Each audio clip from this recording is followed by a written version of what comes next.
All right. I was first gonna read a quote from this book. It's pretty short.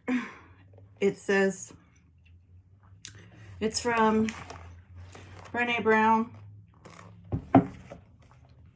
Hopelessness arises out of a combination of negative life events and negative thought patterns, particularly self-blame and the perceived inability to change our own circumstances.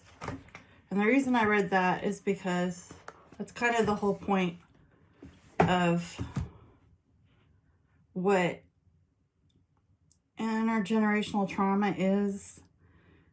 And when there's perceived like curse on the family, it usually has to do with some kind of, it's either a disease, it's an addiction, it's a pattern, like it could be like broken marriages, or domestic violence, or it could be infidelity. It can be like anything that repeats through the generations.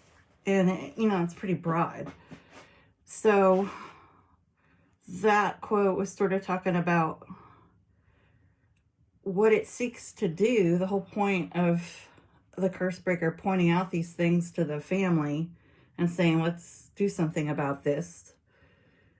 Well, usually they're not even saying that. They're usually saying, hey, there's a problem, because it's usually like 2-point process, right? Once the curse breaker usually has a really hard time getting the rest of the family to believe that there's a problem, because it's usually like an ingrained behavior that everybody puts up with and nobody talks about.